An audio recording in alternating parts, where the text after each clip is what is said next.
And the last team that we're going to talk about, which we don't have a lot to say about this team, the Chiefs. There's not a lot you can say, honestly. There's not a lot we can say. They didn't change a whole lot. They did lose some players, but they filled them in with some lesser backup talent. And if we're going to look at their draft, they picked up two guys I feel like are going to start instantly. Clyde Edwards-Helaire, William Gay Jr. Basically, Patrick Mahomes, Patty Mahomeboy, as long as he is Still so weird that you call him that. Patty Mahomeboy. Yeah. I love calling Patty Mahomeboy. He's my homeboy. Anyways, as long as he's starting, and as long as Tyreek Hill and Travis Kelce and most of the line stay intact, they will always have a championship caliber offense. And Clyde Edwards-Helaire was a great running back. He's gonna be awesome out there. They're gonna have Clyde Edwards-Helaire is a pass catching back, but he's more than that. He can bounce it out to the outside and run around. He's really elusive. He's gonna basically be a little mini version of Kareem Hunt. Yep. And I know Kareem Hunt was more of a bruiser. He can break a tackle. Basically, anytime that someone tried to tackle him first, he'd break the first tackle.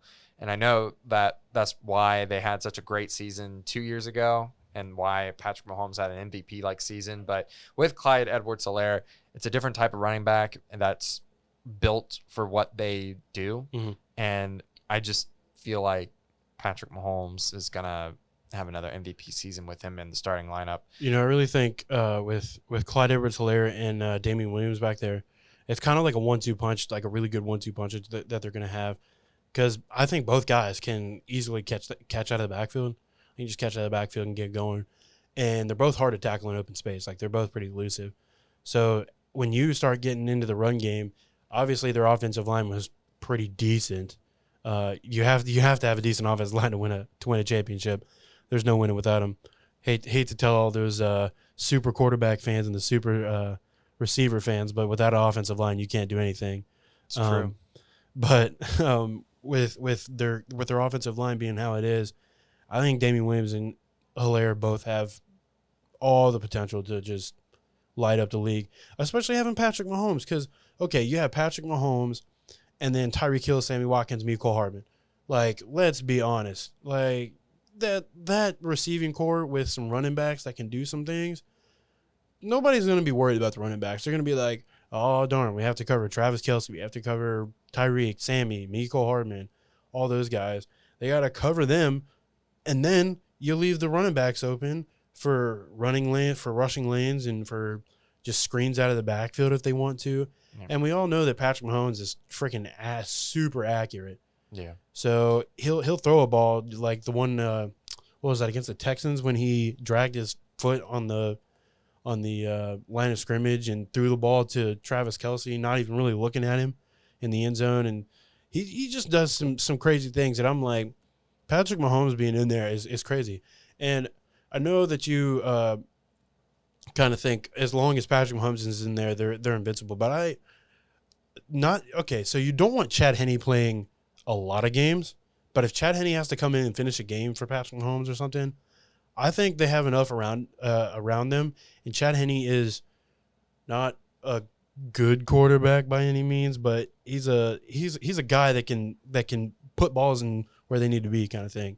So I think even if Chad Henne has to come in and play 1 or 2 games, I think they'll still be okay. I think they can still win those. I mean, that's what happened last season anyways. Yeah. So, I mean, you do always, when you're going into war, you always want your best guy, like Patrick Mahomes. You always want him. But if they really had to, Chad Henne can do it. It's not that you really want him to be in there, but I think if he does have to come in, they don't really have to worry about a lot. Maybe more of a leadership aspect when he has to come in, because he is a veteran guy, but he isn't running reps with the ones at practice. He's running reps with the twos and the scout team and things like that. So yeah, and to go now further into this team with William Gay Jr., it was a bit of a gamble to pick him.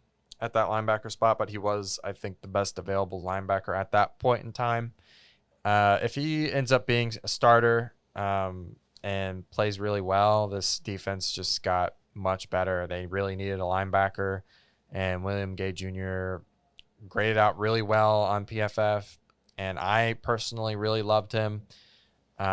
He was a lot of like a younger Vontez, and I know people are like, "Oh, why would you say that?" Well, he was very aggressive. He was getting after people, and with the small amount of time that he played, he just would just absolutely wreck people. Just look at his game film. He was all over the place, interceptions galore, causing fumbles. He was really good, really talented. And if that ends up paying off for them, they still are Super Bowl favorites, in my opinion. I thought Patrick Mahomes was a Super Bowl favorite anyways, even last season alone, and they had just lost the Patriots, and there's no reason to doubt the Patriots to be the next Super Bowl winners. But this team has another Super Bowl window. I wouldn't doubt them to try to go for a repeat. It would be very hard. There's going to be a lot of talent in front of them that they have to beat. I don't feel like the Chargers and the Broncos are going to be pushovers next season, but they with Patrick Mahomes, they've got it. They've got it. And transition a little bit over to their defense. When you look at the names on their defense, what you do see Travarius Ward, Tyrann Mathieu, which a lot of people know, the Honey Badger, Alex Okafor, Frank Clark. Those guys are just staple guys. Like, they get their job done. They may not be the most flashy on earth. They may not do some crazy 40-foot hop to intercept the ball, but those guys are just like solid guys that you can count on, which I think is a big part of the Chiefs defense, like their game in general. They have those guys that can just, like I said, just lock it down for you, and you don't have to worry about, like, Patrick Mahomes doesn't have to go out on offense and worry about, I have to score right now because if I don't score, my defense is going to give up points. So, like, they don't have necessarily what a lot of people would consider an absolutely crazy, like, Steelers-esque defense, just shut down everything. But they do have a good core defense that can help them win games. They're not going to end up falling like like we were talking about earlier, how the defense is like, well, I'm trying here and we're not really getting anywhere. So I really think, especially with Tyrann Mathieu, with leadership, Travarius Ward, those guys, Frank Clark, they can just go in there and they really can just shut down a team on any Sunday.